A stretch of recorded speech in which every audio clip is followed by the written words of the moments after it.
Why your mind feels tired even when you do nothing. There are days when you do almost nothing, that no heavy work, no long hours, no physical exhaustion, and yet by the end of the day your mind feels heavy, not busy, not stressed in a dramatic way. Just tired. You sit still, maybe scrolling, maybe staring at nothing, maybe lying down, and the tiredness does not leave. Rest doesn't feel like rest, sleep doesn't feel refreshing.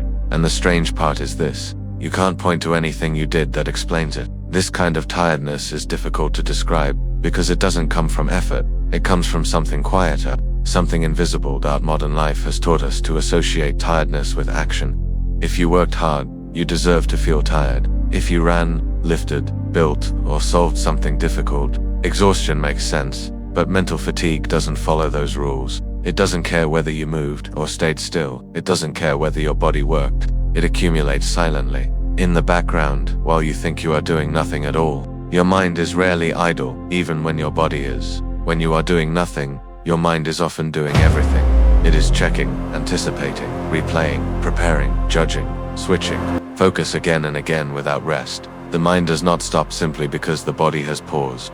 Every moment of apparent stillness is filled with small, invisible processes. Decisions you do not notice, reactions you do not register, expectations you did not consciously choose.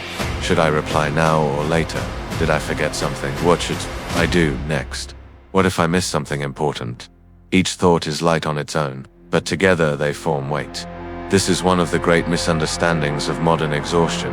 We believe rest means inactivity, but the mind does not rest.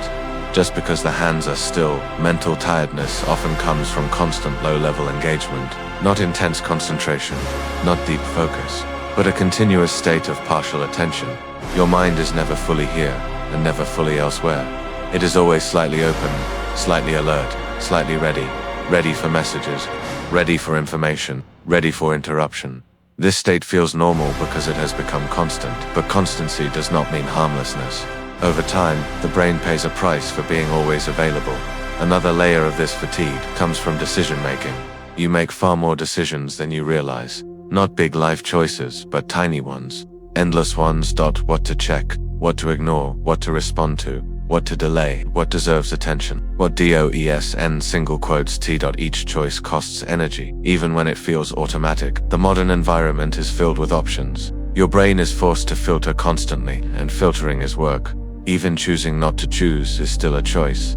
This is why doing nothing can feel strangely draining, because you are still deciding what not to engage with. Your mind is busy holding the world at arm's length. There is also the quiet pressure of awareness. You know too much. You are aware of problems you cannot solve, news you cannot act on, information you cannot process fully. This awareness does not disappear when you rest. It lingers in the background, unresolved. Your brain evolved to deal with immediate, tangible concerns, but now it carries abstract weight, unfinished thoughts, distant worries, imagined futures. Mental fatigue is often the result of unclosed loops, things you haven't done, messages you haven't answered, decisions you haven't made, thoughts you haven't finished thinking. Each open loop stays alive somewhere in the mind, quiet but persistent, and because they do not demand urgent action, they are rarely resolved. They simply remain. Another reason your mind feels tired is that it rarely experiences true silence. Silence is not just the absence of sound, it is the absence of demand. Moments where nothing asks for your attention, nothing invites a reaction, nothing expects a response. These moments are rare. Even when external noise disappears, internal noise often remains. The mind fills the space automatically. It reviews, narrates, it evaluates. This constant self-commentary is exhausting, even when it feels familiar. And because it happens quietly, we blame ourselves instead.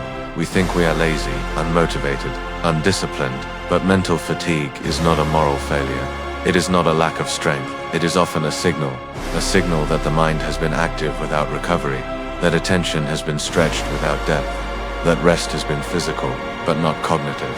True mental rest does not come from distraction, it comes from release. From moments where the mind is allowed to close, not just switch tasks, where attention is not fragmented, but settled.